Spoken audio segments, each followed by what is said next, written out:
Well, I guess we'll start now. So it's a pleasure to be here, and I'm going to start off with Yeah, but a it's different from little test. What can be described? Okay, well, yes. So I'm going to show you an image, a blank screen, and then the same image, except that there'll be a slight change. Let's see, I'll get on this side. Get out. And the idea is to see if you can find the slight change. So there's an image, blank screen, same image. Don't blur it out, but if you see the change, see, you know, maybe, how many see a change? Okay, 1, 2. Okay. So you find yourself hunting and hunting, right? You can't see it. It looks like this is the very same image. I'll give you a little hint. Look right in the middle of the screen. And there's a boat. I guess this laser doesn't work on this screen. So, okay, right there. So it appears and disappears. I'll give you another chance. So, first image and the second image. Again, don't blurt it out, but some of you got it. How many don't have it yet? By the way, there's no correlation between IQ and the time. Okay. Again, you don't want to leave home without it. It's this thing right here. Notice now that you've seen it, you can't help but see it every single time it flips through. You see the change. But before you found it, it looks like it's just the same image. There's no change. One last chance. Again, you find yourself hunting. Oh, yeah. And then eventually you find it. And then once you find it, you wonder how you ever missed it. And it's the bar moving up and down here. Right, so this is, for most people, quite stunning.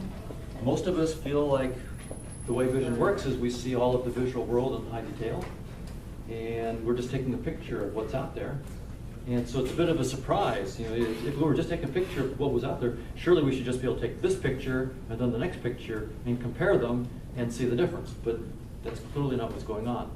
Instead, vision is very, very different than a typical camera. You know, the camera that you have, your digital camera, all the pixels are uniformly spread over the whole sensor, but not the eye. The sensor of the eye is very, very different. You have most of the pixels in a very, very small 2 degrees of visual angle. So your high resolution vision is only 2 degrees of visual angle. That means it's a radius of your thumb's width at arm's length. That's the radius of that disk of high resolution. That's a really small area. And then your vision falls off dramatically, and this demonstrates it. If you look at this small dot in the middle and just focus there, you'll see that each successive ring looks roughly as visible as the others, which shows you how quickly the visual field is, the receptor spacing is falling off. So you lose resolution very, very quickly. So what happens in vision really is you have a wide field of vision, but most of it's very, very low resolution, extremely low resolution. You have only a little thumb out there that you move around, and that's what happens. Your eyes are moving all the time. You're moving that thumb of high resolution around to get the information. So everywhere you look, you see high resolution, and we have the illusion that we see the whole thing in high resolution, but we don't. And that actually makes sense from an evolutionary point of view. We're minimizing the bandwidth needed by the sensory system, right? We're really trying to do things on the cheap. And that's why we have only a very small region of high resolution vision. And then the periphery is just there pretty much to tell us where to move that to get the high resolution information. So that's what the periphery is about. And I bring up evolution because we'll be spending much of our time on evolution. And also, I'm interested in the problem of consciousness and the mind-body problem. How is our world of conscious experiences, the smell of chocolate, the smell of flour, the sound of a trumpet, all these conscious experiences, how are they related to brain activity? And my background, my field is cognitive neuroscience and evolutionary psychology. And so people in my field are trying to solve the problem of consciousness. How does consciousness and conscious experiences get related to brain activity? And so we've made very little progress, actually. in my field. We have no decent theories about how neural activity might create or cause or be our conscious experiences. We call this the hard problem of consciousness. Almost everybody in my field assumes that neurons and brains exist, not when they're not perceived, and that neurons and brains and their activity somehow create our experiences. But we have no scientific theories that can explain how. So part of what I'll be talking about are some questions to my field. Maybe we made some assumptions that are false, that have precluded us from solving this problem. So I'll talk about that today, and then go back to the problem of consciousness. And so the question I'm going to talk about is, do we see reality as it is? And I understand that in this group, I'm preaching to the choir when I'm going to suggest that we're not, that we don't see reality as it is. But hopefully I'll give you some new wrinkles on that idea, some evolutionary wrinkles. I'll give you the big picture. I'm going to argue, the structure of my argument is going to be the following.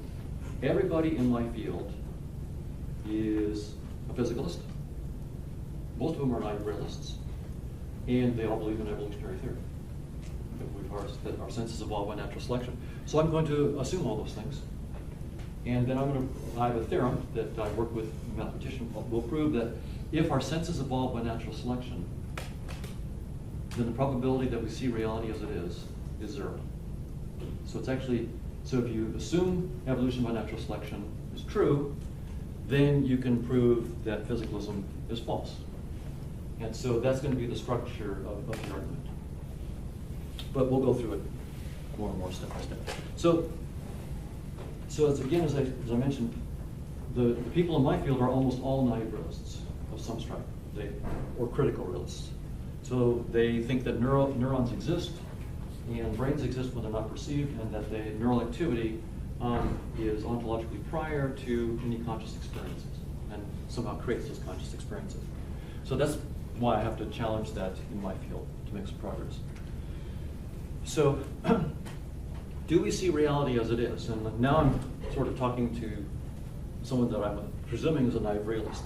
Most of us, when our eyes are open, and I have an experience, this is my experience in the cloud here, that I describe as a red tomato a meter away, most of us believe, at least if you're a naive realist, which is most of us, except for people who are written, like in this group, or thinking really deeply about it, the man in the street is a naive realist. Almost everybody is a naive realist. So most of us believe that if I'm having an experience that I describe as a red tomato a meter away, then in fact, in reality, there is a red tomato a meter away that would exist whether or not I perceive it. If I close my eyes and my conscious experience changes to a gray field, I still believe that there's a red tomato a meter away. Most of us do. But the question is, could I be wrong? Could I actually be wrong about that assumption?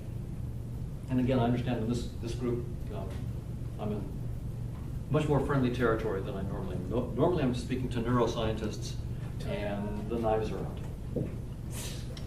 out. So we have made false assumptions and false inferences based on our perceptions in the past. So we used to think the Earth is flat until roughly the time of the Greeks, Pythagoras, and so forth, using their brilliance, discovered that our perceptions had misled us. It looked like the Earth is roughly flat. There's bumps on it, but it's roughly flat. But it's in fact more like a sphere. And it took brilliance to realize that our perceptions had misled us. But then for the next almost 2,000 years, we knew that the Earth was roughly like a sphere, but we assumed that it was the center of the universe and it didn't move until the time of Copernicus. And again, it was because it sort of looked that way, right? The Earth doesn't move, except in California where we have earthquakes, but other than that, the Earth doesn't move, and you can just see, no, it's not moving. And it looks like all the sun and moon and stars are moving around us.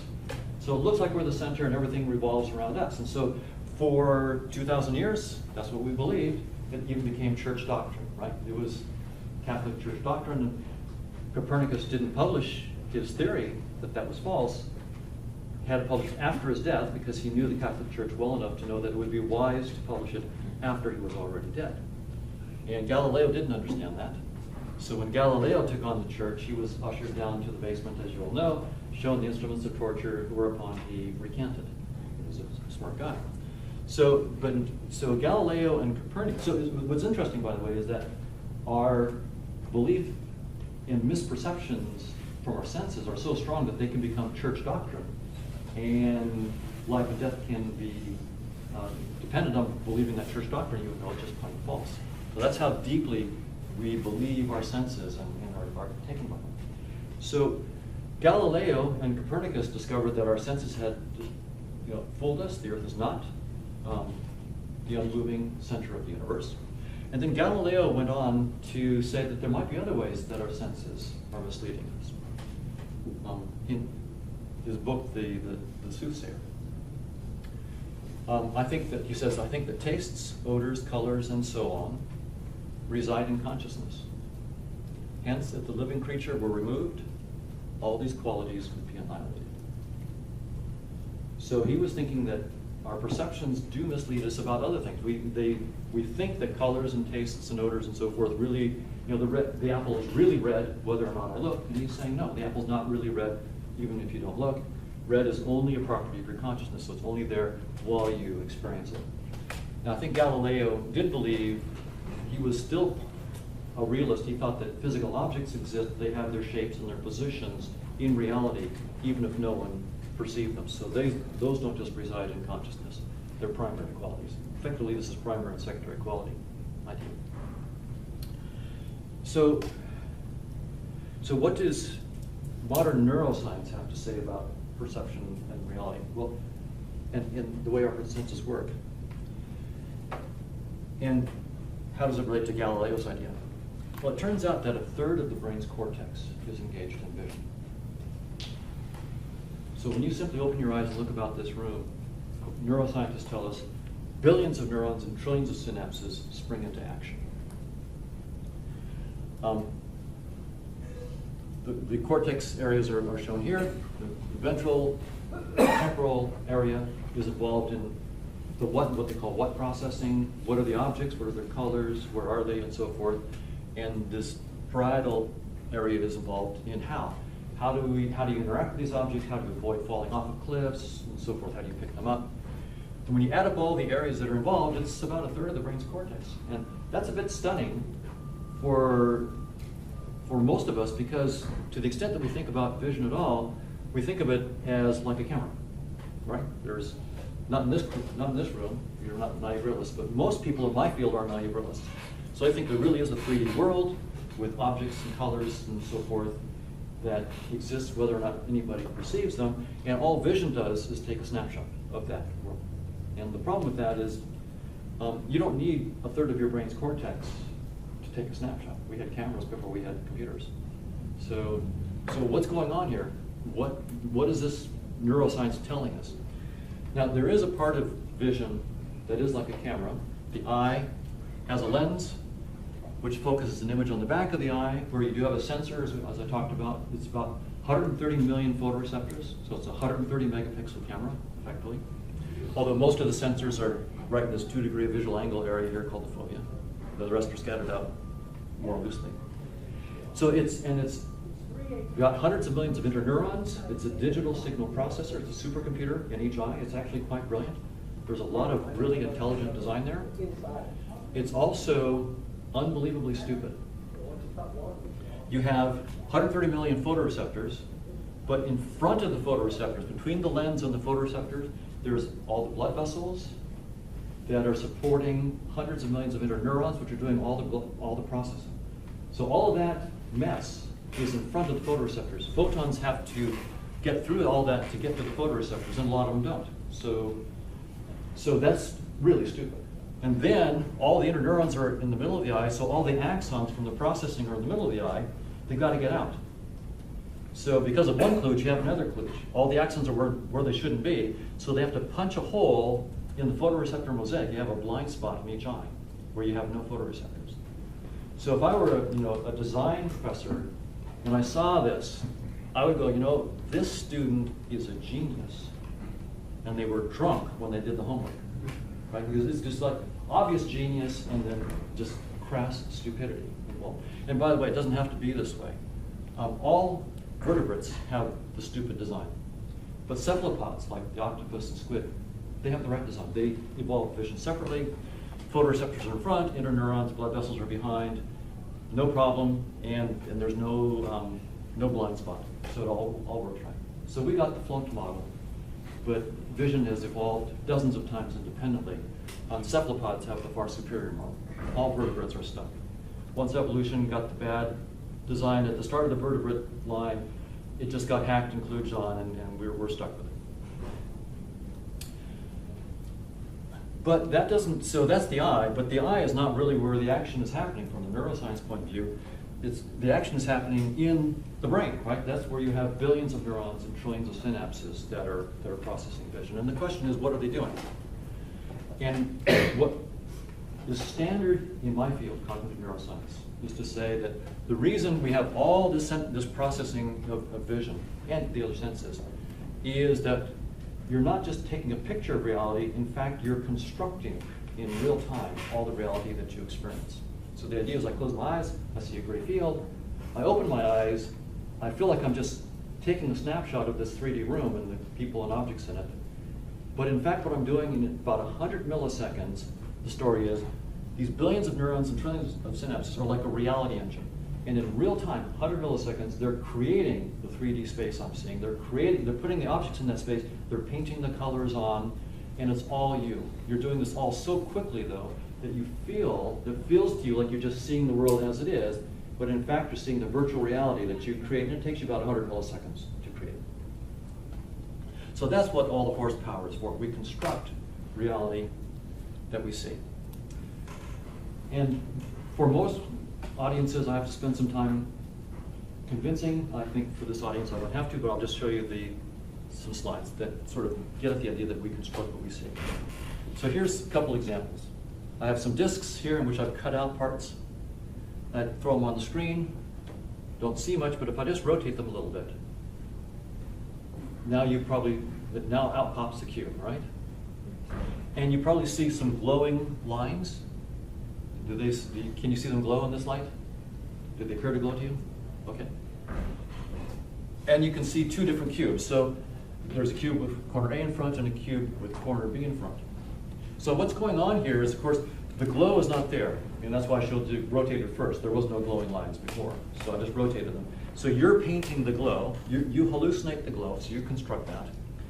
So you make these two-dimensional lines, and then once you've got the two-dimensional hallucination of lines, then you notice you can take the lines that you hallucinated, and you can hallucinate a 3D object out of them as well. So you do that. Then you notice that you can create two different 3D hallucinations, and so sometimes you see what I'll call cube A, the one with corner A in front, and other times you see cube B, the one with corner B in front. But it's all one construction after the other. But you can do more. Think of these discs as holes in a sheet of paper. You're looking through the holes, and behind, you see the cube. How many can do that? Okay? When you do that, notice that the glow, like that glow right there, disappears. When you pull the cubes back in front, the glow will turn back on, and when you put the cube behind, the glow turns off, which shows that, once again, that you're the one that's creating the glow, and you can turn it on and turn it off depending on where you put the cube. So that proves that I'm not painting any glow on the screen. You're painting the glow of the lines on the screen. That's all you. And of course, the screen is flat, so the 3D cube you see is all your 3D hallucination as well. So this is one example. In this, you probably see blue bars with sharp edges glowing that are moving across the screen. And every bit of that is your construction. There are no bars, there's no glowing blue, there's no sharp edges, and there's no motion. What I've done is, and I think I can do this one frame, I just made a little video in which the dots never move. I just change individual dot colors from blue to black or black to blue. Let's see if I can. Yep. Okay, I'm just going to take it a frame at a time. So there's one frame. I just changed some of the dots from blue to black, black to blue. Nothing's moving. Just the color assignments are changing. But as soon as I do it quickly, oops, go back. Then you create you construct a theory about what's going on there. Are those dots changing colors in such a systematic way? You come up with a theory. Oh, well, there's transparent filters that are moving across the black dots. And so you just create the filters, paint them blue, give them sharp edges, and make them move. All your construction. So you're not seeing the truth, you're seeing the best theory that your visual system can come up with. And that's the point. You don't see reality as it is, you see the theories that you construct on the fly. Another one, this bright orange square and this dark brown square. Same color or different? They certainly look quite different, don't they? In fact, the pixels are identical. The RGB of the pixels, I did this in Photoshop and I used the dropper tool to take this color and stick it right in there. Exactly the same color. And I've got a little bar there just to prove it to you. I'm now using the keynote feature of taking the bar and moving it up. So this is not cheating. This is just in keynote. So I'm going to move that bar up using keynote so that I'm not cheating. And you can just see what happens. They're exactly the same. But now the bar itself looks like it's changing color. So what I've done is I created I did this in Photoshop, but what you're doing is you're creating a three-dimensional interpretation of an object, this hat, that's 3D. Of course, the screen is flat, so that's false, but that's what you're doing. You're putting a light source from the left. So this looks like it's in light. There's a shadow cast here. And according to that interpretation, since these pixels are in the shadow, but you're getting exactly the same intensity of your radiance at the eye as you are from here, but that's supposed to be in the direct light, your visual system says, well, if that's the case, and I'm getting exactly the same irradiance here and here, but this is in bright light, that's in the shadow, that means this surface itself on the hat had to be a brighter reflectance surface. And so you create that. You hallucinate a brighter reflectance. So even the reflectances of surfaces, the colors of surfaces, are things that you paint on yourself. That's you. It's all your construction. So Galileo was right. The colors reside in consciousness. And here's a demonstration of it. Here's how you paint the colors. But he thought the 3D object itself was real, and here's the 3D object that you're creating as well. So Galileo got a part of the way, but not all of the way. And here's one that you can do for yourself. Here the resolution of the screen is a problem, but does this look darker to you than that? Yes. Yeah. Okay, then good. Then if you close one eye and put your finger over the line between the two, you'll see they're exactly the same. So once again, even the raw shades of gray are your construction, which goes against certain philosophical theories that took raw shades of gray and colors as the incorrigible foundations in logical positivist theories of perception and reality. So those are just demonstrations that we construct everything that we see. And this is true of all of our senses. I use vision because that's my area. But it's true of all of our senses. But my field, cognitive neuroscience, says something even stronger. They don't say we construct what we see. They make the stronger claim that we reconstruct, that our perceptions are a reconstruction of the true properties of objective reality. So notice that that's, strictly speaking, a logically stronger claim. I can just say we construct what we see. It's a much stronger claim to say not only do we construct what we see, but our constructions are a reconstruction of objective reality. And that's what my field claims. That stronger claim is what they believe. And that's the source of kind realism. So why? Why would it be the case that these scientists would think that we reconstruct reality? Well, the argument they give is an evolutionary argument. This is from a textbook, Vision Science, one of the standard textbooks we use in my field, MIT Press, by Stephen Palmer, professor at UC Berkeley. And he tells the students in the introduction, the preface, that evolutionarily speaking, vision is useful precisely because it's so accurate. So the idea is we see reality as it is, and our constructions of shapes and colors and motions are reconstructions of objective reality because organisms that did that were more fit than organisms that didn't see the truth. And I'll just give you, cash it out a little bit. Those of our ancestors, the argument goes, who saw reality as it is, had a competitive advantage compared to those who didn't see reality as it is. And so they were more likely to pass on their genes, which coded for the more accurate perceptions. So after thousands of generations of this, we can be fairly confident that we're the offspring of those who in each generation saw reality more accurately.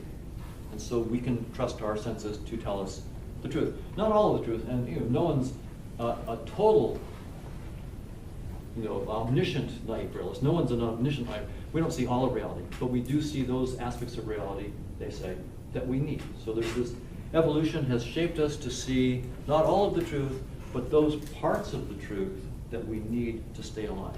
And that's the standard view of my field. I would say 98%, 99% of the researchers in cognitive neuroscience buy that kind of argument. So, to put it quickly, accurate perceptions are more fit. So it's an argument from natural selection, right? It's about fitness. Natural selection favors true perceptions, not exhaustively true, but just truer on those things that we need. So is this a correct reading of evolution? It seems pretty reasonable the way I put it out there, and then most professors in my field buy it. But is it really true? So just to give you a couple of concrete examples from nature, and then we'll look at the mathematics. So in the outback of Western Australia, there's a beetle called the jewel beetle. Its wing casing, the elytra, are dimpled, glossy, and brown. The females are flightless. The males fly, searching, of course, for eligible females. If he finds one, he alights and mates. There's another species in the outback, Homo sapiens, and the male of that species hunts for beer. They tend to throw out the empty beer bottles into the outback, and it turns out that those beer bottles are dimpled and glossy, and just the right shade of brown to grab the fancy of these beetles. That is what you think it is. That is one excited beetle. And it turned out that the beetles were flocking all over these bottles, and the species almost went extinct. The real females got no attention. So since standard story about the male leaving the female for the bottle, really sad. Australia actually had to change its bottles to save its beetles. They would have gone extinct if they did change up the colors and got rid of the dimples and save the species. But what's really interesting is the beetles had, for hundreds of thousands, millions of years, the males had found females and mated. The species was doing just fine. It would seem like their perceptual systems were telling them the truth. They knew what a female was. Apparently not. Instead, evolution gave them a hack. A female is just anything dimpled, glossy, and brown. The bigger, the better. That was. So they had this little trick, and in their niche, that trick worked just fine. And that's one of the key things about evolution. Calories don't come for free. For every calorie you use on perception, you have to go out, kill something, and eat it to get those calories. So there are selection pressures to do things as cheaply as possible. And so if you don't have to know what a real female is, don't bother. Dimpled, glossy, and brown, good enough. Good enough. That's all you need. And so that's all evolution gives you. So here's the case where we see what evolution really does in a real perceptual system. It doesn't give you the truth. It gives you tricks and hacks that are designed to keep you alive just long enough to reproduce. You might say, well, beetles, they got tiny brains. Surely no mammal would fall for this, and I won't dwell on this, but this is a metal statue of a bison. That's a moose, different species, and we won't go into this very long, but you get the idea. So yes, even mammals can fall for this. So this raises a technical question. Does natural selection really favor seeing reality as it is? It's a clean technical question. And we don't have to wave our hands. We now have evolutionary game theory, evolutionary graph theory, and genetic algorithms. Evolution is now a mathematically precise theory. So some of you have studied it. These are the equations of evolutionary game theory and some equivalent Lotka-Volterra equations that are equivalent to it. But we can study these equations in systems of interacting strategies, perceptual strategies, and ask the question, does evolution by natural selection favor organisms to see reality as it is? So we can create arbitrary worlds, in Monte Carlo simulations, and my students and I did that. Hundreds of thousands, millions of worlds. And we can go into details later on if you want to know how we did that, but we could create arbitrary worlds, create arbitrary fitness functions. These F's, as you probably know, are fitness functions, and so these fitness functions, which depend on the organism's state and the action, that I'll talk about in just a minute, and then have organisms that see some of the reality, some that see none of reality and are just tuned to fitness, have others that see all of reality, and then let them compete and see who actually wins and who goes extinct. But a key notion, as you well know, is fitness, and I'll just mention it briefly, although I think you guys know well enough. So what is fitness in evolutionary theory? If I ask, how does this steak, how could it enhance the fitness of an organism? You have to tell me what organism it is. So in the case of a lion, if I have a hungry lion that wants to eat, this steak could offer a lot of fitness points for it.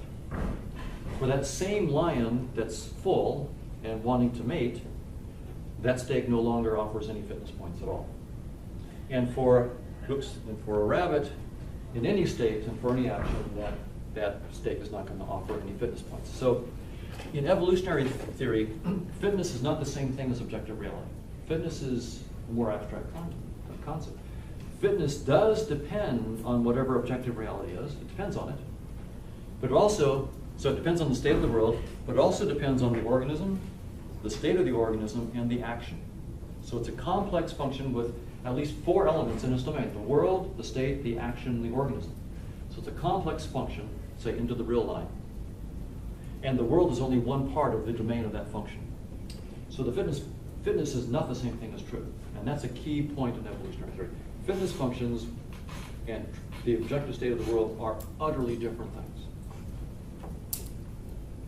So in our simulations that I mentioned, what we found was that organisms that saw all of reality went extinct all the time when they competed against organisms that saw only fitness. These are the flows of the evolutionary arrows. And what we found was that even if the organism that saw only fitness and not truth had far fewer perceptual states available to it than the organisms that saw reality, it could still often win. But whenever they had the equal numbers of perceptual states, then the organisms to see the truth never won. They could sometimes tie if things were really lucky, but they never won. And it's now a theorem. I conjectured a theorem. So we have the simulations, but simulations might have missed something, so we now have a theorem. The theorem is this, and it was proven by Chetan Prakash. I conjectured it, and my colleague Chetan proved it. If our senses evolved and were shaped by natural selection, then the probability, then I'll put it this way, then organisms that see reality as it is are never more fit than organisms that see none of reality and are just tuned to fitness. And the probability that an organism that sees reality as it is could survive goes to 0 as the number of states in perception and reality increases. So it's a theorem of evolution by natural selection, that if we evolve and we're shaped by natural selection, then the probability that we see reality as it is goes to 0. It goes to 0 very, very quickly. By the time you have, say, 30 states of perception and 30 states in the world, you have a much better chance of winning the lottery than having reality. Astronomical. So it goes very, very quickly. So that's the theorem.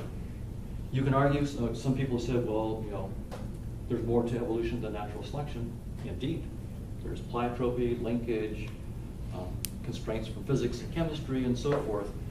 But the argument that's given for why we see reality as it is always based on natural selection. The argument is always that true perceptions are more fit. It's always natural selection. No one's ever argued, say, that genetic drift will lead to true perceptions, or pleiotropy or linkage. No one's ever made that argument. So we're in the only place in evolutionary theory where you might hope that evolution would favor true perceptions. We have a theorem that says, to the contrary, if a mutation happened to create an organism that saw reality as it is, then natural selection would go about rubbing it out as quickly as possible. It would not survive. So the selection pressures are uniformly against seeing reality as it is.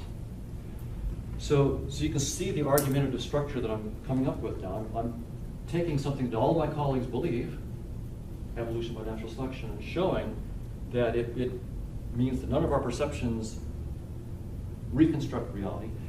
It means that even the predicates of our perception are the wrong predicates to describe reality as it is. Space and time, physical objects, are simply the wrong predicates to describe reality as it is.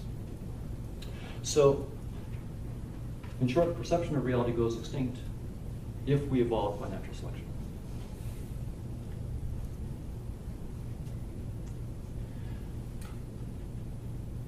Now, maybe not for this audience, but for most audiences, this then raises a really strong objection. That is, how can our perceptions be useful if they're not true? That was the textbook story is, as I actually quoted the textbook, literally the textbook, our perceptions are, because they're so accurate, that's why they're useful and that's why they keep us alive. If that's not the case, then how can we think about our perceptions? And why are they useful if they're not true? And I have what I call the interface metaphor. Think about the desktop on your computer, in this case a Mac, and suppose you're writing an email to a friend. And the icon on your desktop for that email is blue and rectangular in the lower part of your screen. Does that mean that the email in the computer itself that you're writing is blue and rectangular and in the lower right-hand corner of the computer? Well, that's silly. I mean, anybody who thought that just really has a fundamental misunderstanding of the interface and its relationship to the computer.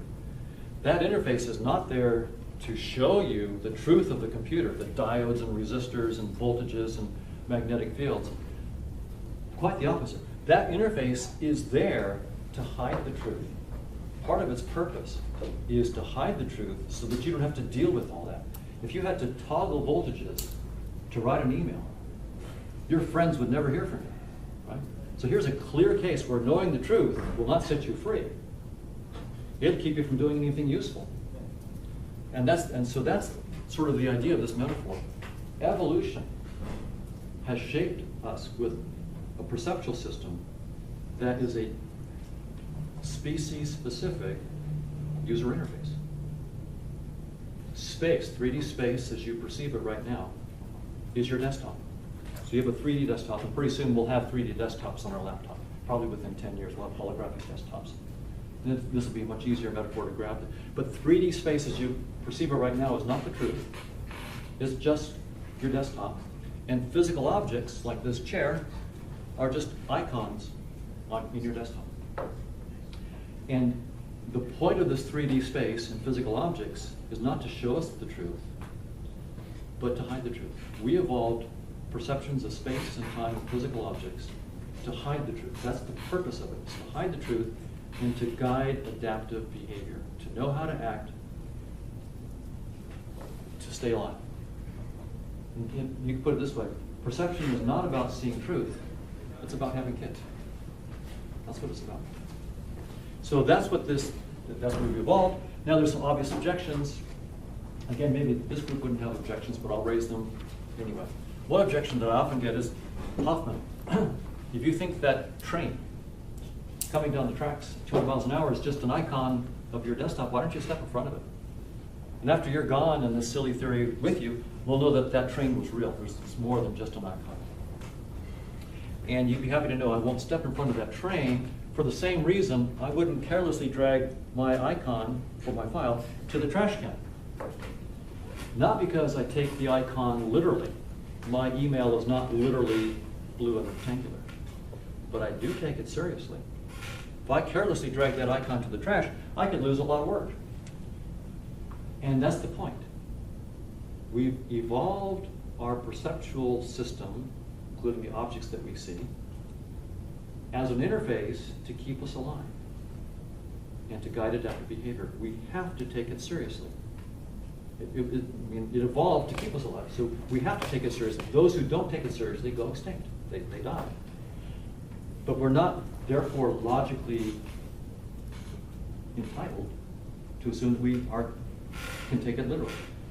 We have to take it seriously, but that doesn't entitle us to take it literally, and that's the mistake that we've made.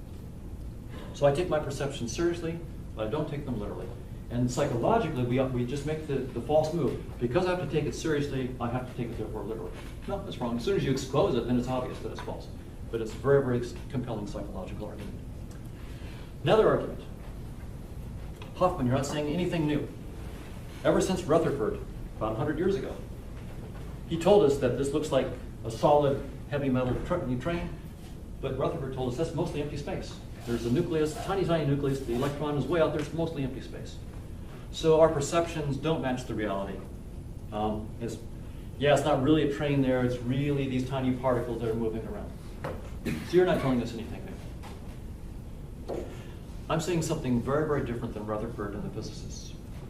What Rutherford is saying, and the physicists, is very much like this, saying, well, I know that the file is not really blue and rectangular. I know it's just an icon. But if I get out my magnifying glass and I look really closely, I can see these little dots, these little pixels. And that's the truth. That's the ultimate reality. Well, no, you're still on the desktop. You didn't see those tiny pixels before until you look really close, but you're still on the desktop. And that's the same thing that the physicists are doing. Those particles, those neutrons and protons, electrons and so forth, they're still in space and time. So they're still in the interface. So I'm saying something far more radical than the physicists. Space-time itself is just our desktop. It's not a fundamental reality. Anything inside space-time is just part of our fiction. It's part of our desktop, part of our species-specific user interface. That's not the truth. It's just a useful fiction. Including, by the way, causality. So we have a notion of cause and effect in space and time. Looks like my hand is moving this, and it's a useful fiction, but strictly speaking, it's just a fiction. Same thing, if I drag this icon to the trash can, you might say, well, the movement of the icon to the trash can caused my file to be deleted. Well, that's harmless to say that, but strictly speaking, it's false. There's no feedback from the pixels of the icon into the computer. There's no real cause and effect there. For everyday use of the interface, it's perfectly fine to think that interactions between icons on the desktop has causal powers. Perfectly harmless fiction, that's fine. But it's literally false. And the same thing I would say then about objects in space and time. It's literally false, although it's a useful fiction that we can use in everyday life. It's literally false that physical objects in space and time have any causal powers. So that's a clean prediction of what I'm saying. No physical object in space and time has any causal powers. If I'm wrong about that, then I'm wrong. That's a falsifiable hypothesis. Also, no physical object in space and time has any dynamical properties. Position, momentum, spin, when it's not observed. If I'm wrong about that, I'm completely wrong.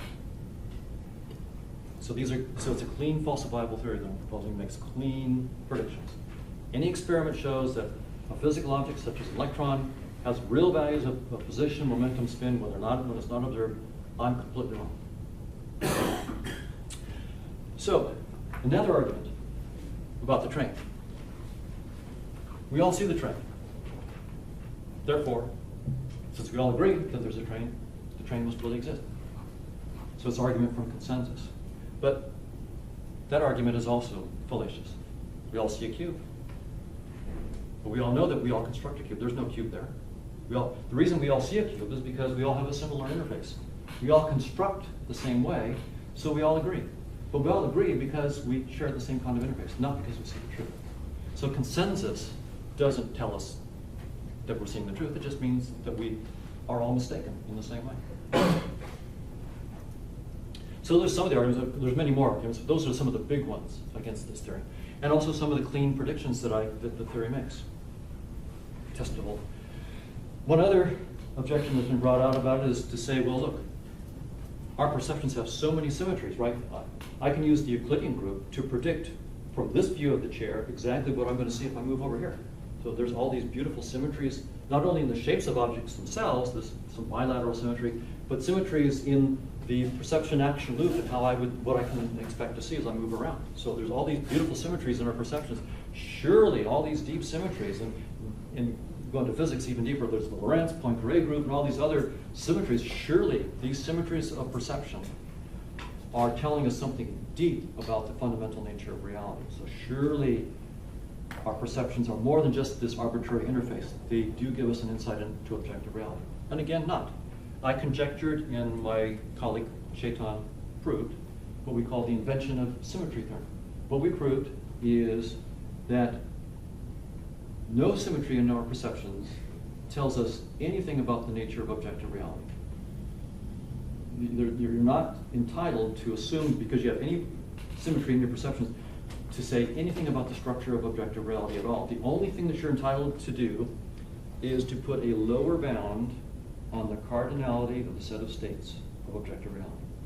So the cardinality of the set of states in objective reality can be no less than the cardinality of the set of states required to represent your own symmetry group in your perceptions. And Chetan's proof is constructive. He shows you how you can take a world that does not enjoy any symmetry, in fact, any of the structures of perception. We're doing not just invention of symmetry, but invention of any structure. So he gives a constructive proof how no matter what the structure is in your perception, you can have a complete perception action loop, entirely predictive. You can predict what you're going to see, and it tells you nothing about the world. It shows you how to construct a world that has none of those symmetries, none of that structure, and still allows you to see that structure in your perception action loop. So all of these intuitive, psychologically compelling arguments against this interface theory all turn out to be false. So we tend to think of our perceptions as a window on the world. This is, and it's telling us the truth, this is the source of naive realism.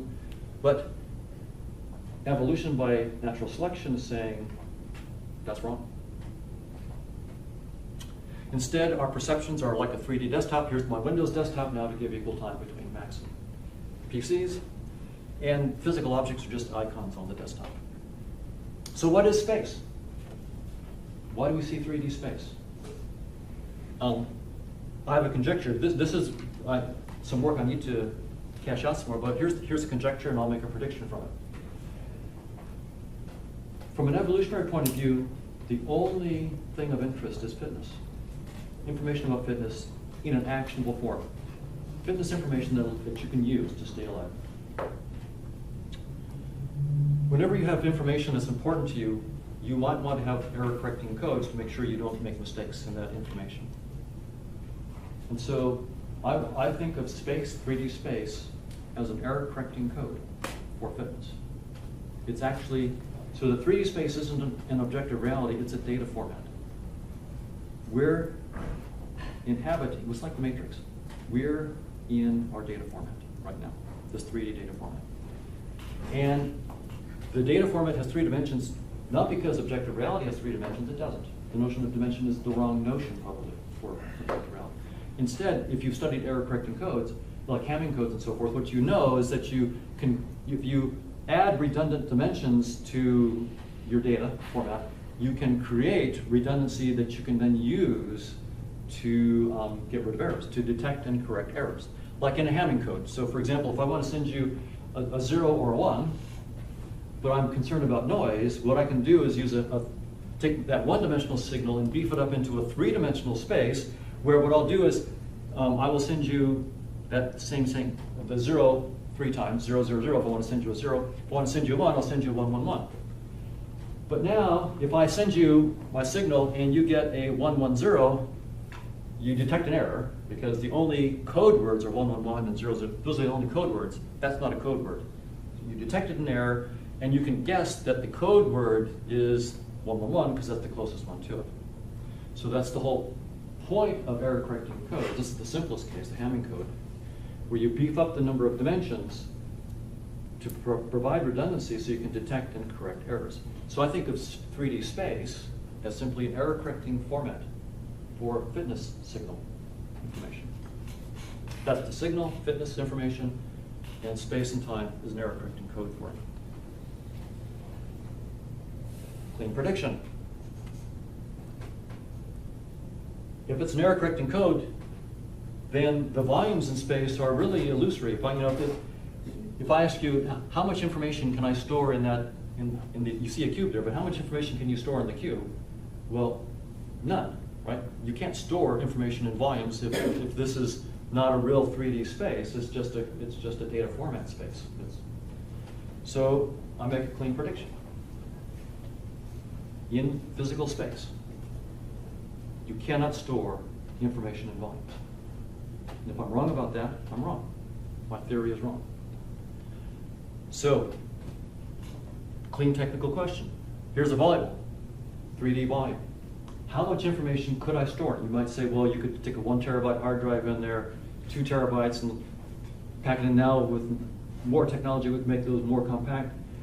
The question is, in the limit, what is the maximum amount of information that you could store inside the volume of that volleyball? It turns out Stephen Hawking answered that question.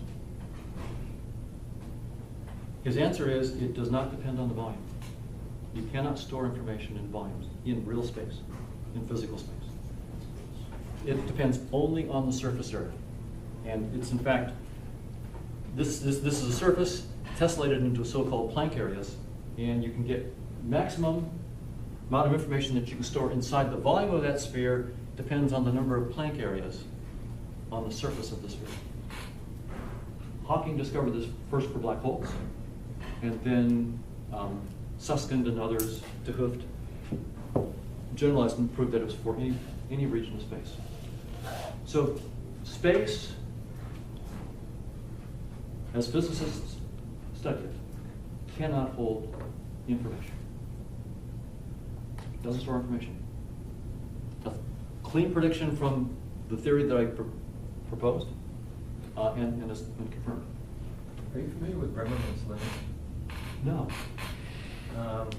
Well, Hans Bremerman was a mathematician at Berkeley, I think. And he put Could you speak up, please? Hans Bremerman was a mathematician at Berkeley, I think. And he put together E equals mc squared and Planck's constant, and came up with 10 to the 47th bits per gram per second. So, and Ashby used it in an article on limits of information. But the idea was how much information can be stored in matter, and it depends upon the quantum levels of electrons in atoms and so forth. So if I understand that correctly, then that would mean that there's a limitation, there's a matter limitation, not a space limitation, but a matter limitation on how much information can be stored depending upon the quantum mechanical nature of atoms. Very interesting. And I have no idea how that connects with this, but I'd be interested to see if this is called the holographic principle, by the way. Holographic? This is called the holographic principle. And I'd be interested to see if it supersedes Bremerman's limit or not. I'd be very interested to see maybe Bremerman didn't, maybe it's the conflict between the holographic principle and Bremerman that is, because when physicists talk about this, by the way, they go, holy smoke, this is telling us something very, very deep about reality and we don't know what it is. This is right now really bothering physicists. If you, it's leading, well, I'll tell you in a minute what it's leading to, but they're really blown away by this. The fact that, the way Raphael Busso puts it, inside, imagine all possible physical systems that could go, any set of particles, electrons, all the kinds of particles, all the spins and positions, momentum they could possibly have in there. And the answer is, all that possibility is the only information is the amount that you could put on the surface. And if that blows your mind, it blows the physicist's mind. That's the nature of the objective reality we live in. So you cannot store information in volumes. And here's what this means to really blow you out. So suppose I have this big sphere, and I'm asked how much information can I store in it. But then I take these 6 spheres of equal size that I can just pack inside of it. And if you do the math, you find out that these 6 spheres have roughly half the volume, There's a lot of space in between them. They have about half the volume of this bigger sphere. But together, they have 3% more surface area.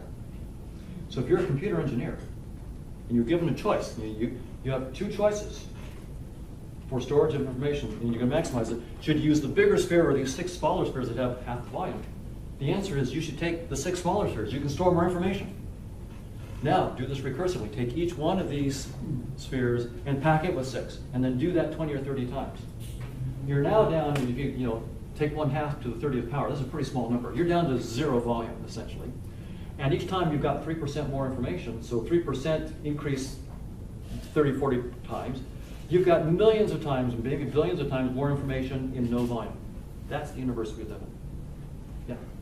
I have a problem with this because you told us before that we have only models, a species-dependent perception of reality. Now you're talking about reality or atoms and surfaces as if they were there somehow.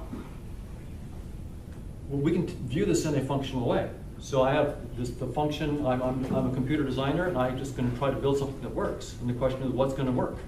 It turns out, if I try to do the technological limit, how much can I store in this bigger volume, I will find out that I reach Hawking's limit, and I'm stuck.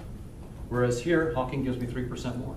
So you can cache this out not as an objective reality, but just simply, in fact, the way I'm caching it out is this the way our interface works. This is just our user interface. This is not the objective reality. It's our subjective perceptual world. So I don't want to take this as But can you objective say reality. this is how it works? This is how our interface works. Can you make statements about it?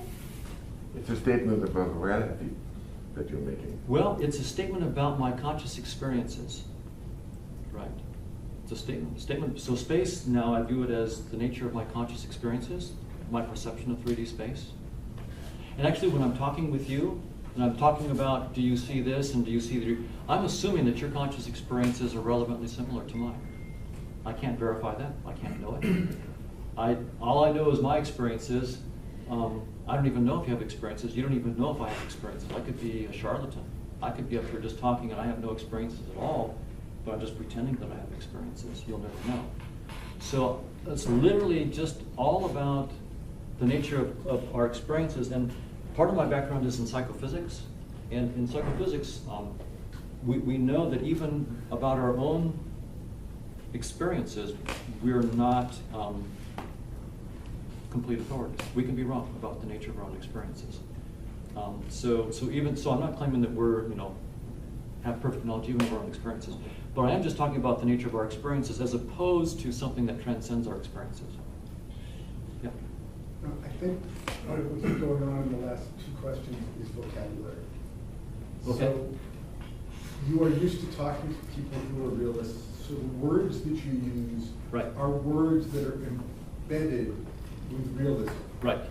All right, and so and yet you make some claims that are constructed as claims, and then you speak about them as if they were then implying something in realist terms, and it's language. Right. So I would, if I may, I would suggest that to the extent that you could try to default to using Wagnerian expressions of as if, it probably would sound better, at least to this audience. Okay, very good. Thank you. First a question, and then I will try some sort of a diagnosis. A quote of your earlier half of the talk. There is a naive assumption that more accurate perception corresponds with greater fitness. Right. And you followed up with the question, but is it really true? Right. Was that a pun, or did the irony of that question escape? Well, from within their, put it this way, if we grant their assumption, and if we grant their ontology, is it even true within their framework? Right, so what I've done is, for sake of argument, I've said, okay, let me grant their ontology, let me grant their assumptions, let me grant all of natural selection and evolution, and grant their realist ontology. Will it still come out? I think you're doing something else than granting. I think you're preserving or you're protecting something that maybe in a Kuhnian sense you're not willing to give up. You're going a great deal towards an interesting direction. And if I understood you correctly, you're an evolutionary biologist. Evolutionary psychologist, right? I think one thing that you're trying to protect amidst this exploration is the notion of fitness. Fitness is a relative term, an expression relatively to something that is assumed to be out there. Right. And in order to move on, holding on to this core notion of fitness, which is integral to your discipline, you hold on to the implicitness that there must be something out there. If your discipline would be content using the term viability, you could let go of this notion that there is something objectively out there, and then you could have a much more elegant argument. Right, so the way I think about it is you're right that I have to talk to a certain audience of realists and evolutionary biologists who take fitness as an objective property and physical world as subjective. But even when I talk about fitness later on, I'm still in the framework. I actually don't think that, I don't believe in a physical real objective reality. And so I think that the whole framework of evolution is incorrect, including the fitness functions. But it is the best theory that we have so far, right? So it's a fabulous tool. And what I'm working on right now, and it's a completely separate talk from today, is a theory of something I call conscious agents. It's a mathematically precise theory of agents that can have conscious experiences, make decisions, have actions, and I'm looking at networks of these and so forth. And in which case, what I'm hoping to do is to show that with this theory and its dynamics, I can actually boot up space and time as a simplified representation of dynamics on this. And I can get back, when I project the dynamics of these conscious agents onto that space-time that I boot up, then I'll get back general relativity, quantum mechanics, from the physical point of view, and I'll get back Darwinian evolution from a biological evolution point of view at a higher level. In other words, my constraint on me as a scientist, as a scientific theorist, is whatever new theory I propose, I've got to get back our current best theories as boundary conditions, limiting boundary conditions on the theory that I propose. So for example, in quantum mechanics, one of the things we did was to show that you can get back a lot of Newton as Planck's constant goes to 0. And you can get back relativity as, you can get back Newton from relativity as the speed of light goes to infinity. So you get back previous theories as special limiting cases of your more general theory. And that's what I'm up to here, is those theories are wonderful theories. So general relativity, special relativity, quantum mechanics, and Darwinian evolution, like natural selection, are all wonderful theories within our interface. Fabulous. But I'm saying it's just an interface. They thought it was about objective reality. I'm saying it's just an interface. But now that puts the burden on me. I need to propose a new model, which I have a different talk, conscious agent, its dynamics, and then project it back. First show how the interface gets booted up, and then show that when I project that dynamics into the interface, I get back relativity, I get back quantum mechanics, and I get back the theory of evolution. If I can't do that, then I would say my theory is not a useful theory. I need to get back our best theories. We don't want to go backwards. You disagree, I guess? If you surrender the objectivist view and you're acknowledging that there is a role of the subject in observation, then why go back and rationalize it back into the objectivist world of existing theories? Well, because what I'm doing is I'm taking that point of view very seriously. I'm saying it is a subjectivist worldview, so what do I mean by that?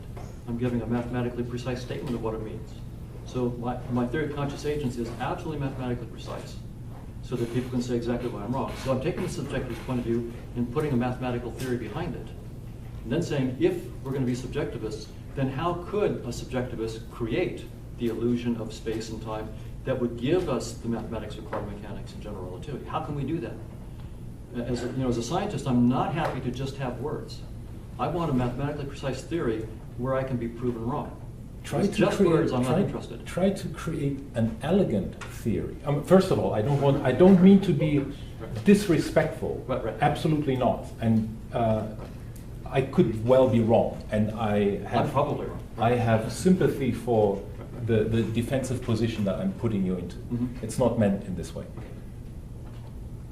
You probably realize that you are creating the best possible theory of processes that create the best possible theories about the way we create best possible theories. Right. And the issue is, can we talk that in a precise mathematical way or not? Yes, we can do that by that's my using goal, less words than more. And all this Right. talk about agents and Planck surfaces is not helping. Well, To the contrary. To the contrary, I would like to hear him say the rest of his topic.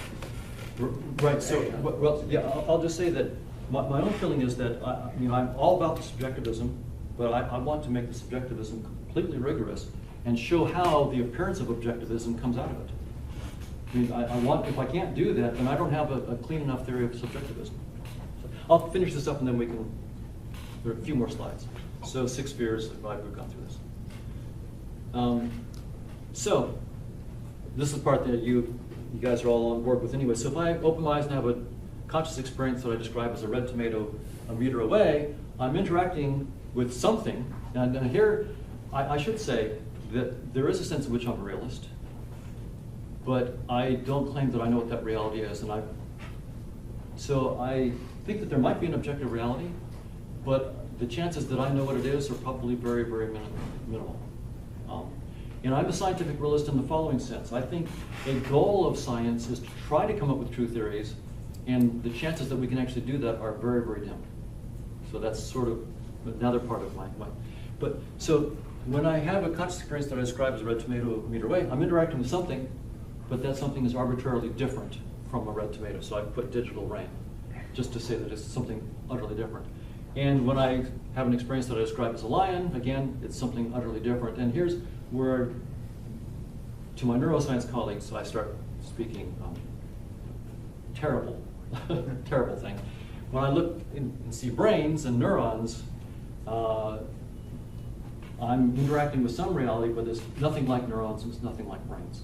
And the point is that physical objects in space and time, the notion of a causality in space and time is a useful fiction, but it's just a fiction. And that fiction is true also of neural activity. Neural activity is a useful fiction, and for most neuroscience, it's fine to talk about neural activity causing my behaviors, but strictly speaking, it's false. This is where my neuroscience colleagues all of a sudden get really nervous with this. So, what do physicists say? I mean, I've said that space-time isn't real. What do physicists say? If you Google the phrase space-time is doomed,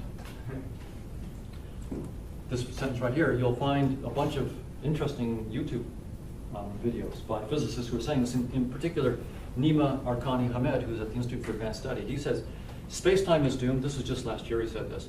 There's no such thing as space-time fundamentally in the actual underlying description of the laws of physics. That's very startling, because what physics is supposed to be about is describing things that they happen in space and time. So if there's no space-time, it's not clear what physics is about. So physicists are right now in this very interesting place where the foundation of their whole field is now gone. And Nima's not upset about it. This is fun, right? Young guy, this is all sorts of opportunity for him to make some new discoveries. So he's not worried about it. This is great. All of our previous ideas are wrong, but space-time is doomed. And that takes physical objects with it. So space-time is doomed. That means physical objects are doomed because they're in space-time. So strictly speaking, the notion of causality in space and time is doomed. And that means neural causality is doomed. And for my colleagues in the neurosciences, of course, this is where I'm now a heretic. But I'm well, yeah, except that now I got it. The reason I can give these talks is I have a theorem. I have a couple of theorems, so now they can't just dismiss it as nonsense. There's no inquisition. There's no inquisition. And I've got tenure, so there's not much I can do. I'm relatively safe. There's funding. That's a different issue. One thing will say is that this thing gets back to the problem of consciousness, which is why have people in my field had such a hard time figuring out how neural activity can cause our conscious experiences?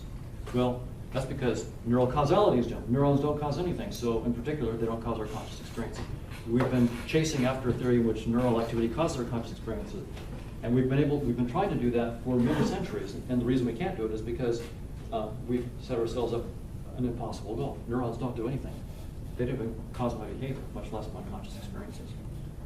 So that I'll stop there.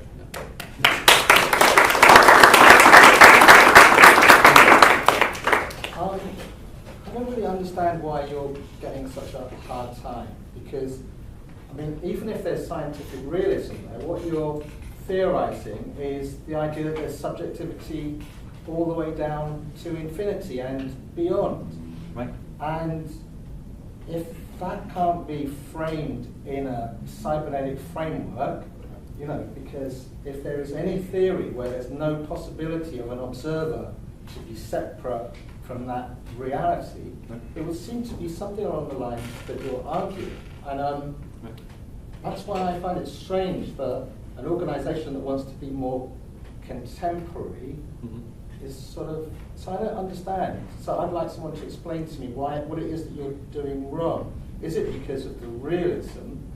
But why is this realism so problematic from a cybernetic framework? It's not like a positivist sort of science. Is the word science problematic or realism? So I'm just asking, maybe you or the audience, I'm not sure, because I'm new to this thing.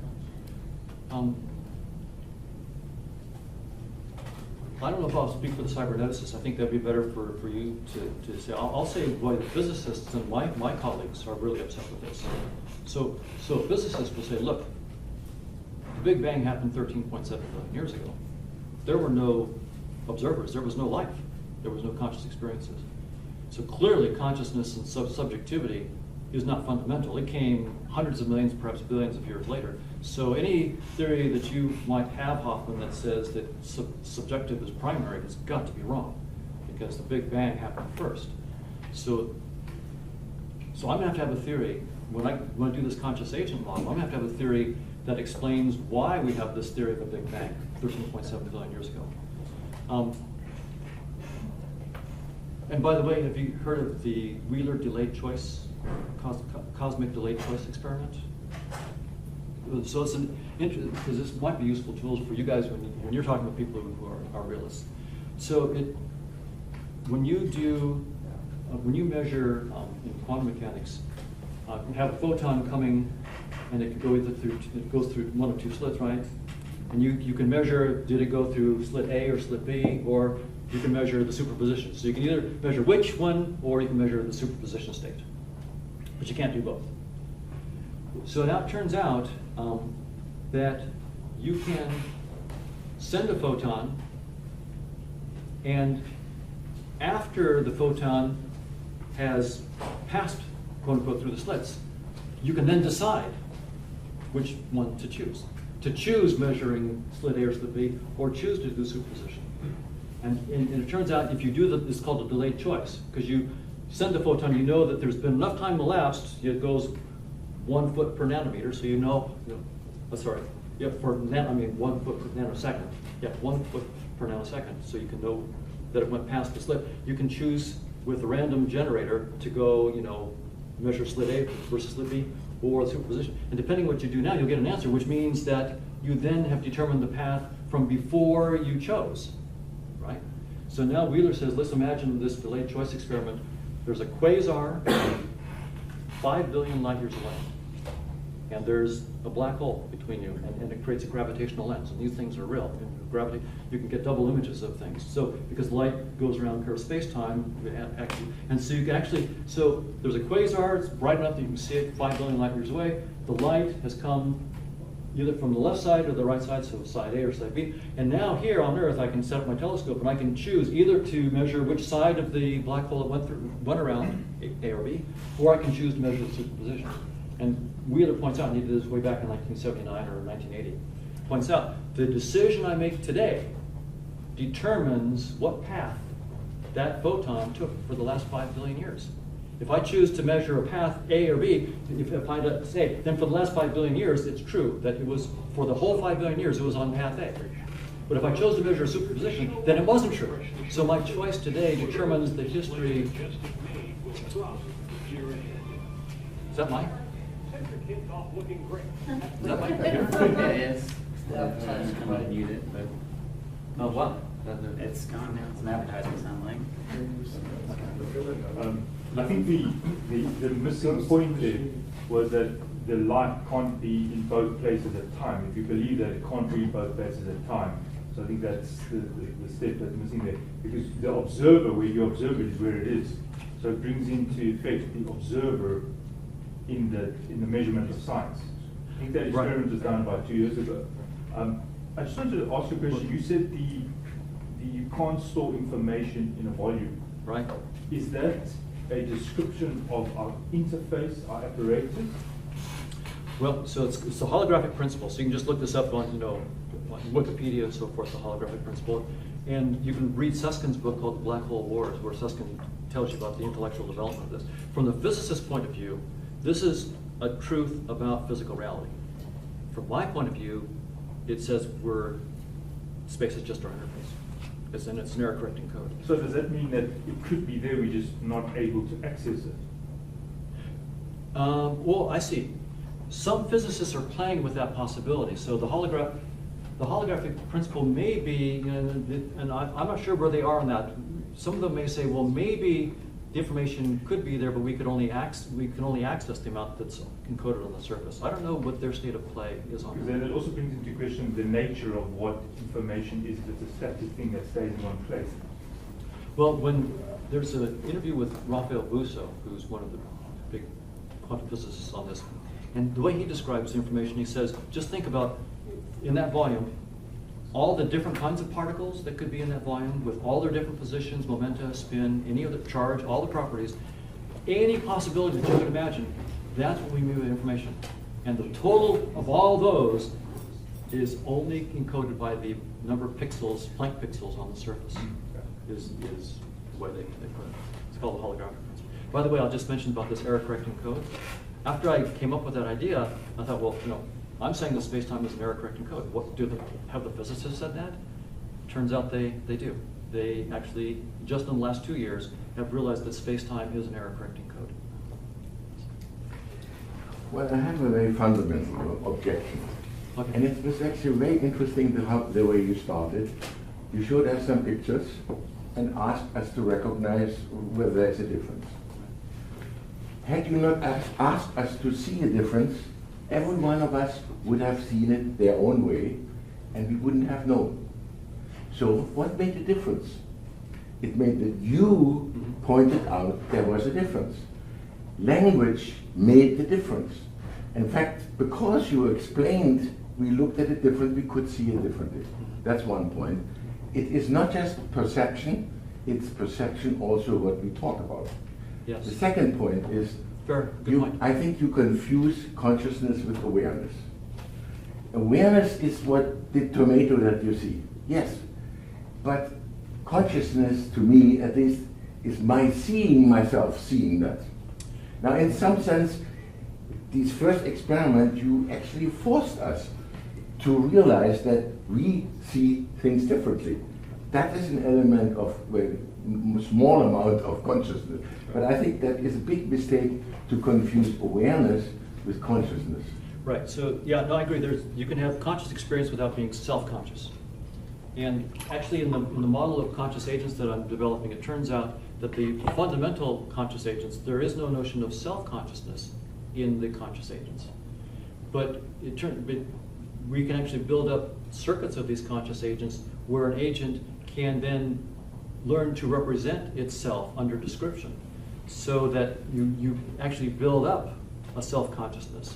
So I take this if you call it awareness, that's fine.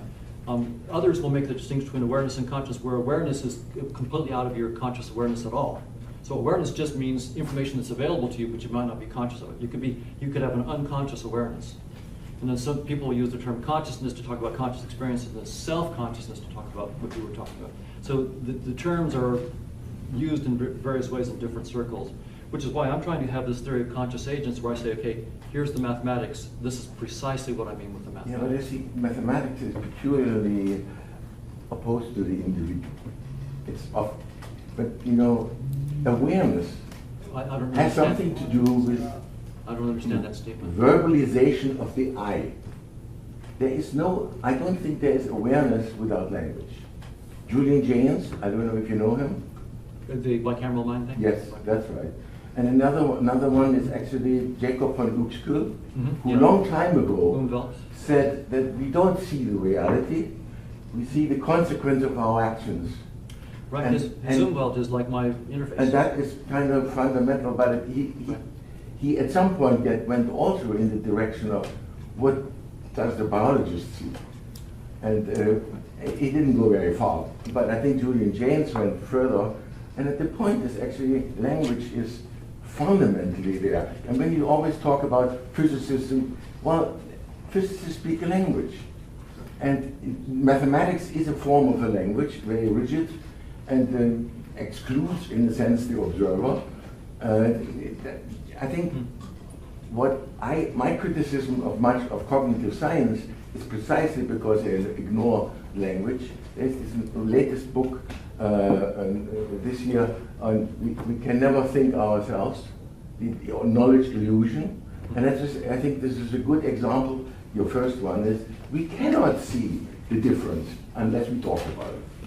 And so cognition is not the center of the universe, and perception is almost meaningless unless you get into the issue of how language comes to be, or how language enters it.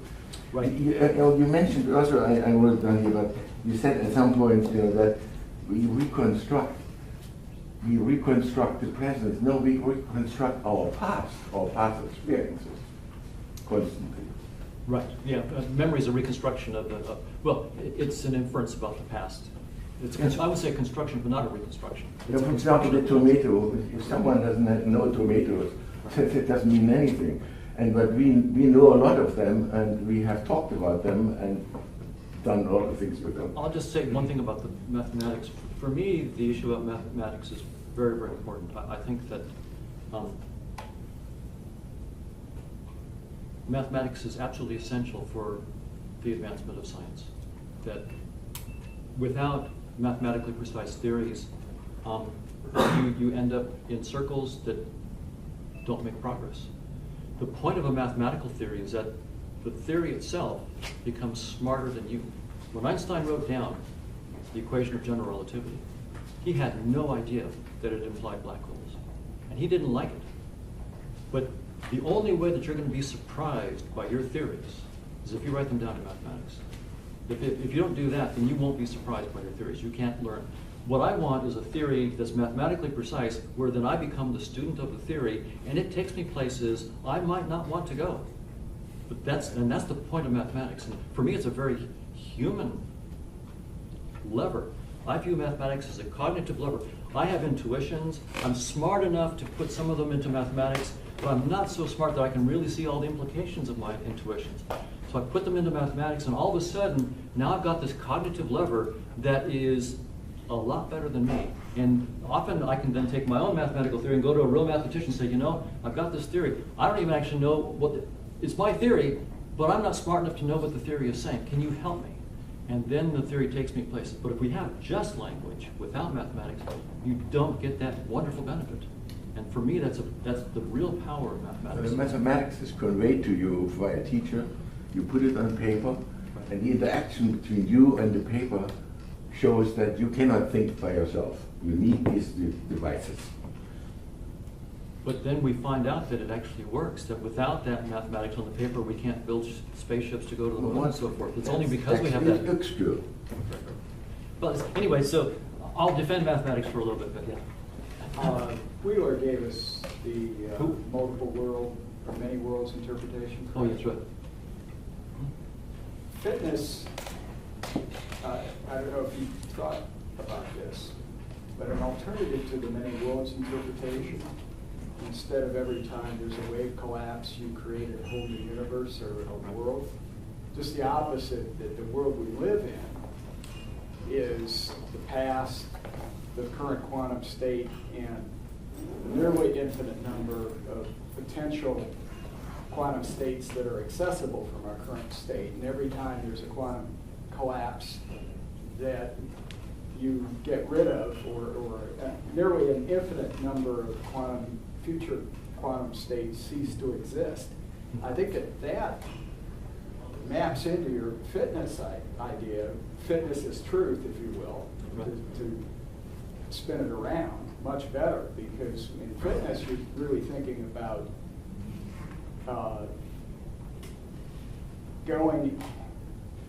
you're thinking in not space-time, but because time has this branching out into the future aspect to it. Right, so the multiverse interpretation of Everett and DeWitt and so forth is quite interesting. I was at the FQXI conference. It's the Fundamental Questions in Physics conference. They had it in Banff last August, so just about a year ago now.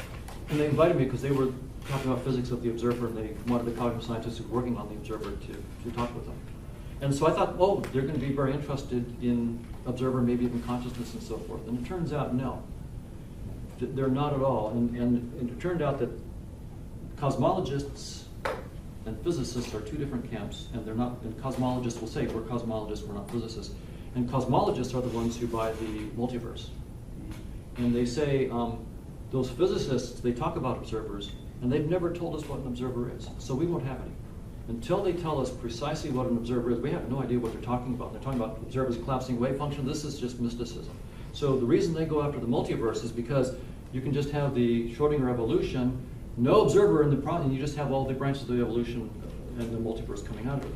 But then they confided to me over breakfast to go, but we have a big problem. It's the measure problem. And that is, how do you say how many, when I flip a coin, and I say it's a 50% probability that it comes up heads and tails, and every time I flip, a new universe pops up. How do you count, how do you put a basis to those probabilities? In what sense do you count, how do you count these universes and get a frequentist interpretation of probability across these universes that will actually work out with probabilities? Because you need to have mathematical, and this is where mathematical rigor is really important. It would be one thing to say, oh, it's multiverse, and every time you, but when you actually say, okay, make it mathematically precise, and they can't. And they've been pulling their hair out on this one for many, many years. And so here's where mathematics is putting a wall up and saying the multiverse does not yet work. You do not have a theory of the multiverse until you can tell me where those probabilities come from. They can't do it. Well, what I'm thinking of is not the multiverse, but kind of a mirror image of it. It's decision-oriented. Right. Yeah, and there's some other approaches to it. I mean, there's the many minds interpretation instead of the many worlds interpretation. And my own take with conscious agent theory is sort of like many decisions, and it's all sorts of conscious agents. That whole dynamics is being projected onto a space-time interface, but it's an infinite to one projection. So there's no surprise that there's a lot going on behind. It's a black box in cybernetics terms. It's really, I'm talking about I'm putting something inside the black box and proposing what the black box is. Knowing all along, chances that I'm right are pretty small. But at least I can try to put something inside the black box that would allow it to be true, that if this was correct, then I could know about it, right? So in other words, I'm trying to make at least a self-consistent system, acknowledging all along that I may not have the concepts necessary to really understand objective reality, whatever it might be. So I absolutely admit that possibility. Yes. Sorry, I have to kind of tell you what I think. I agree a little bit with Tom's, like, let's say, critique of the fitness concept. In my mind, the fitness concept is a static concept, and it's not adequate. I think what you might want to consider is motivation instead of fitness. And motivation is dynamic. Right. At the beginning of your presentation, you showed us how the eye kind of focuses on a very small spot. Yes. That's exactly what motivation does. It focuses the attention of the living beings into the thing that motivates them. Right. Okay, it's a target. You've got to consider motivation. There is a lot of mathematics. If you talk to me later, there is Volterra series as well. There are many things that sort of focuses on the attention of the living being. I absolutely agree, by the way, about the fitness function. But I think the fitness function is tied just to evolutionary theory, and I'm trying to transcend that completely. I'm trying to look for deeper theory of conscious agents with their motivations and other features. And what I want to show is that somehow, when I study that dynamics and then project it into a space-time interface, so I take the very complicated dynamics and project it into a space-time interface, then I get back things that look like fitness functions under that simplified projection. So fitness functions are a desiccated description of something far richer. But my burden as a theorist is to show precisely how to get that. So to give a precise theory of conscious agents and show precisely how fitness functions arise in space-time from that. So I don't see the point of it as a scientist is not to discard the previous theories, but to show that my theory embraces them and generalizes them, shows how fitness functions come out as a special case. Because I have to say, if you study evolutionary psychology and evolutionary biology, what it can explain is stunning. In my field of psychology, I mean, human is the only theory we have right now of human nature and human behavior, and it works remarkably well. So evolutionary psychology is incredibly brilliant. It predicts, I've made predictions about features of the human eye that will change your attractiveness based on evolutionary principles, and it turned out to be right. So I can use the theory of evolutionary psychology to actually make brand new predictions, and then companies are making money off this stuff. So it really works well. So I'm not dismissing evolutionary theory in its own domain, but when I say I think it's not right, I think there's a deeper theory, and I better use that deeper theory to get back all of the wealth of good predictions of evolutionary theory, or I'm wrong. Any theory that doesn't give me back what we've already got in evolutionary psychology is wrong, because that stuff really works. So that's my attitude about this whole thing. It puts the real burden on me, though, to show how I can get back the current theories, even though I think the theories are all right. Before you gave your explanation of why you find math so precise, I had an undercurrent feeling that it was partly for credibility within your domain. But then I got thinking about some of the prior parts of the presentation. That seems to be an error correcting, a form of error correcting by adding a dimensionality. And I would propose that might not be the only form of adding dimensionality. Math works for that in that sense, but even your first presentations of adding a dimension in those visual experiments, we were error correcting and navigating those better. And so I find myself in following any lines of thinking of theory, the implications of them follow through in the longer term. Right. That's a wonderful observation, that when I talked about perception now is fitness codes and error correcting codes for fitness. And then going back, I mean, absolutely. So I'm glad, because I just finished writing a book. I just turned it into the publisher, and I have a whole chapter on exactly what you're talking about. So all of my colleagues, when they see this kind of stuff, I'll go back here. Okay, this kind of stuff. When I do this, they'll say what I'm doing is I've got, what you're seeing is perception trying to reconstruct reality. It's got, what I think is, no, this is an error correcting code. This is an erasure error. The system thinks it found an erasure error, and it's correcting an erasure error in the error correcting code. So and then it's, when it goes to 3D, it's also it's like an error correcting code and so all of object perception can be rethought in this error correcting fitness coding way. So I absolutely agree with you on that. Another thing you said was that our perceptual systems is species-specific interface, but I think it's culture-specific as well, because different cultures and different sets of conversations have different experiences of perceptions. I absolutely agree. So I say species-specific, but even person to person, it's going to vary. 4% of us have synesthesia.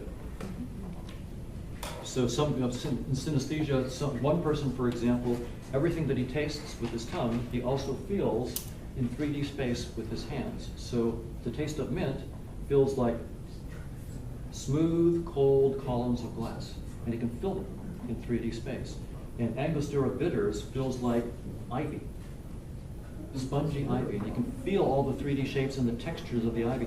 So for every taste, there's this really complicated three-dimensional shape with a surface texture that he feels. And so his interface is very, very different from mine, and his interface is actually superior for cooking. He became an expert, a really expert cook, because he could actually feel the sauces and feel, and actually he was discovered at a dinner party. A neuroscientist came into the kitchen and heard this guy cooking saying, this sauce has too many spikes on it. And he said, what?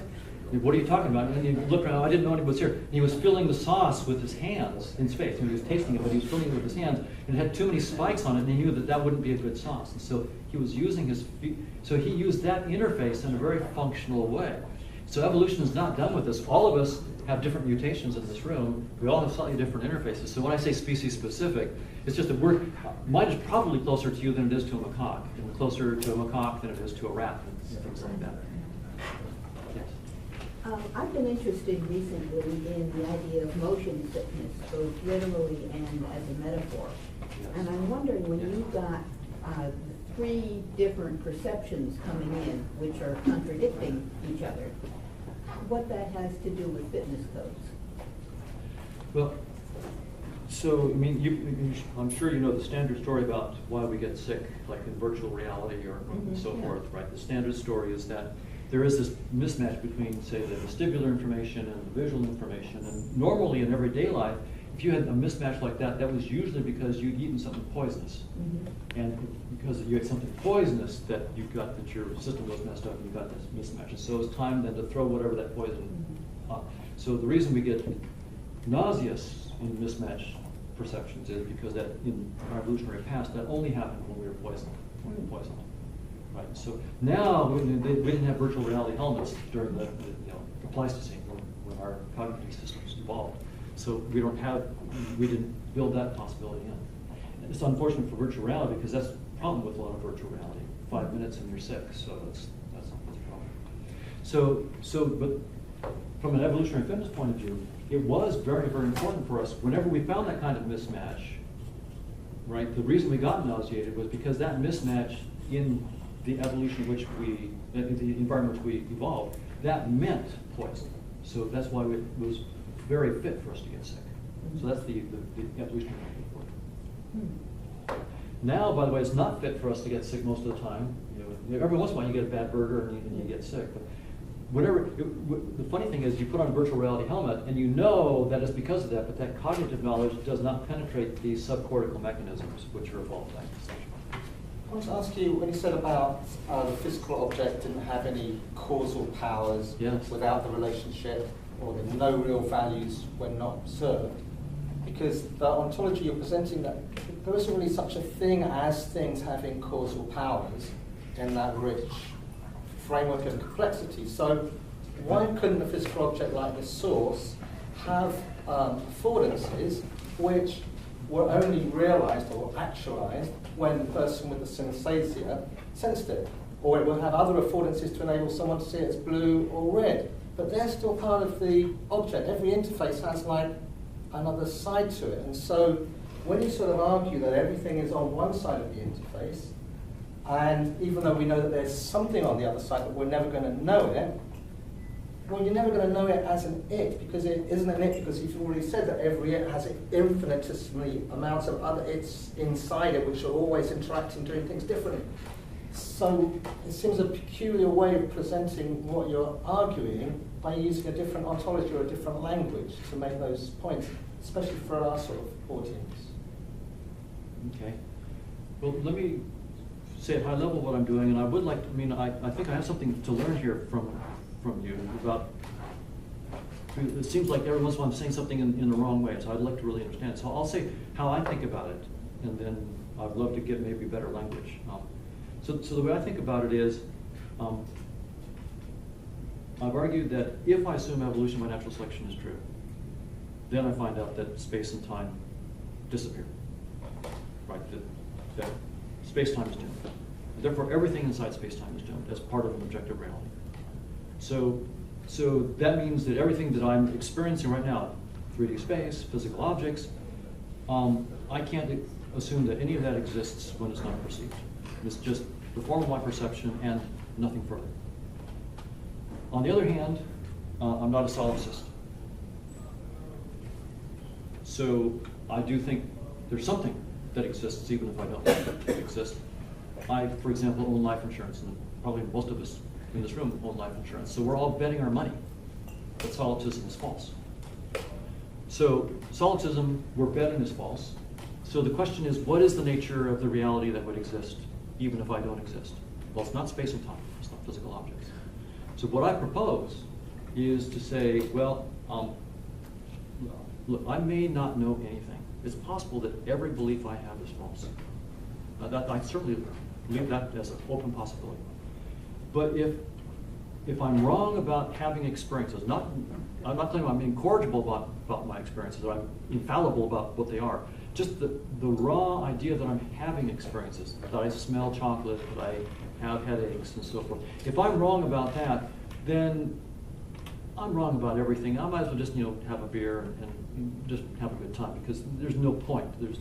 So my attitude was, okay, I'm going to then take the minimal thing that I think I have to hang on to if I'm going to do any science at all, and that is my conscious experiences. Not that I'm incorrigible or infallible about them, just that I have them. And I'm going to build an ontology on just that minimal foundation of conscious experiences. And that's what I'm trying to do. But what I'm trying to do is with mathematical precision, and then show that if I'm precise about this world of proposed experiences, I can get back space and time, I can get back relativity theory, I can get back Darwinian evolution. And that's a check on me. That I'm not free to just willy-nilly do whatever I want. I have to have a mathematically precise theory of experiences that does really hard work and gets back all the science that is our best science so far, or I'm not done my job. So that's the top level how I'm thinking about this whole thing. So I agree with all those points, but you've already told us about the beetle. The beetle also has about the beetle. Oh, beetle, right. Making love with the bottle. Right. That's no different from the human. That's also a modelling thing, all the rest of it. And like even the bottle itself is probably also reacting to the sunshine and the light and being coloured. So there's already a world of interacting machines of interfaces, all of them modelling the world in false ways, all the way down and all the way up. So I absolutely agree. That's why is a really everything good always point. behind the human subject's interface when your sort of framework that you're giving us is sort of saying that, well, actually there's nothing really big and clever about humans once we've got rid of this sort of set of hierarchies and divisions and separations of thought and being, subject, object, all those things, and then we can see time and space not existing like that. That doesn't mean that things don't exist, it just means that time and space might exist differently. It might exude from those relationships rather than be some empty thing where things are inside, which is what you're already sort of saying anyway.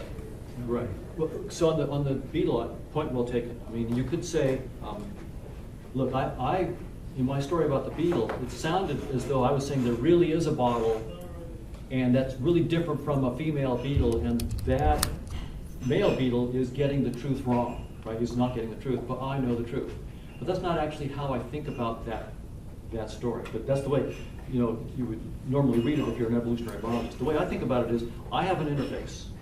And under that interface, I'm seeing the fitness consequences of certain behaviors, of symbols. So I have a symbol for a beetle, I have a symbol for a bottle, I have a symbol for a female beetle.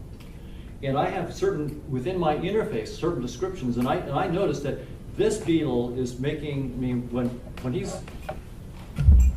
let's see. We'll get to the beetle. No, that'll take a minute.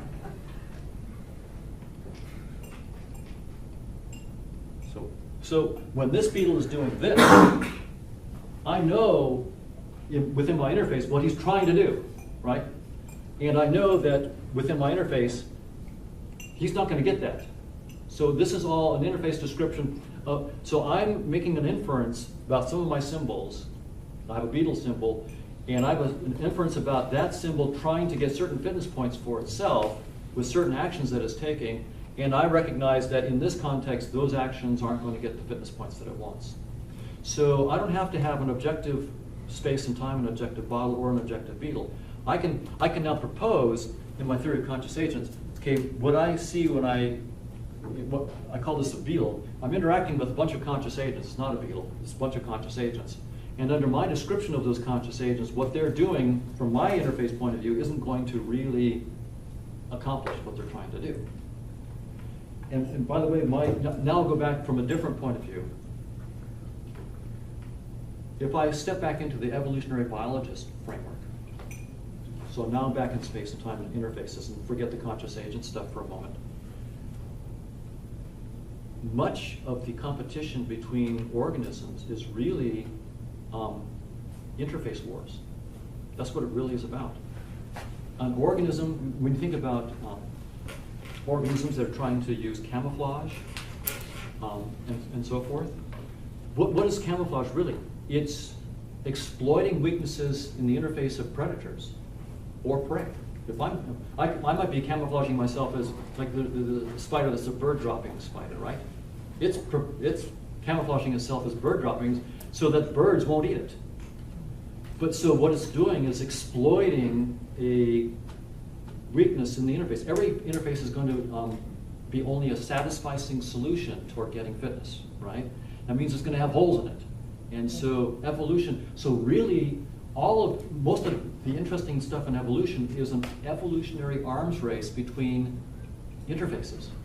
So from my point of view, unless you understand this interface notion, you really don't understand the heart and soul of what's really going on in the competition in evolution. It's all about, and so then you get what's really quite interesting is I've got some images I could show you. There's a caterpillar whose tail end looks like a snake. It's incredible.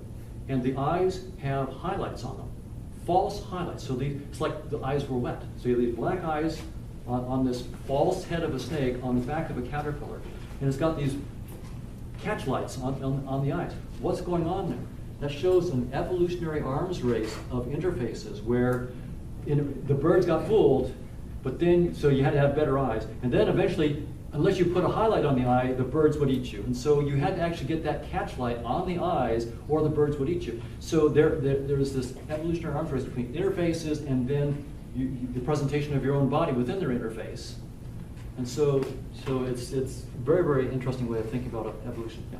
So that's not really a cognitive issue then. The interface wars are presumably a mixture of biology, and perception, accident, interspecies. Right. So the subjective element is probably increasingly minimized once we see the world as a world with interface wars. Or is subjectivity in a sort of human-centered way still relevant? Well, that's why I said, let me put myself back in this evolutionary biology context. So there's science within the interface, which is most of science. Most of science is just a science within the interface where we assume, for sake of argument, that cause and effect in space and time is real. And that's most of science, most of neuroscience, most of physics is all of that. What I'm proposing is that there has to be a broader science that where we have what I'm calling conscious agents is my proposal, but whatever we're going through, conscious agents that are not in space and time at all. But I'm doing science because I'm making testable theories that are absolutely rigorous. I make predictions about what I'll see within my interface, so I can actually do experiments within my interface to test the predictions. So I'm doing science, but it's outside of space and time. And so in that realm, consciousness is everything. Under my hypothesis, it's everything. It's only when I project it back into my interface that it looks like consciousness is pretty minor. And here's what we do. And this is an important point. The objective reality, whatever it is probably infinitely complicated. But I have only finite resources of perception. That means that almost all of reality is completely ignored by my interface. Almost all of it. And the parts that I don't ignore, that I try to represent, I can only do to varying degrees. So when I interact with, suppose conscious agents is the truth for the moment. When I interact with you, I have some idea about you as a conscious agent, your experiences, your mood, and so forth. But not completely. I mean, you could fool me, usually not. When I interact with a monkey, I have some, but even less. A cat, even less.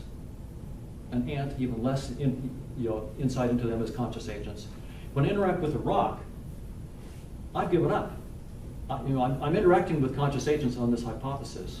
I'm not saying the rock is a conscious agent. I'm saying the rock is my symbol that I get as the best I can do when I'm interacting with conscious agents. But I've effectively given up. I have no idea about what they're experiencing and so forth. And that's necessary because I have finite resources and it's an infinitely complicated universe. So eventually I do have to give up. And so what we do then is we take a limit of our interface, a necessary limit of our interface, and reify it into an aspect of objective reality. That's what physicalism is. Physicalism is mistaking the limits of our interface for insight into objective reality. That's the source of physicalism. Before there are any more questions, Michael asked me to step in. Great. I'm going to offer you a choice, I think. The factors to consider. We're meeting back here at 7:30, and we have till then to get dinner for performance. And also, I've been asked that Dick needs a few minutes to conclude the process that we did earlier, 15 to be precise. So I can let you go on and ask a few more questions. I would suggest maybe that we conclude now and thank Donald for his presentation. But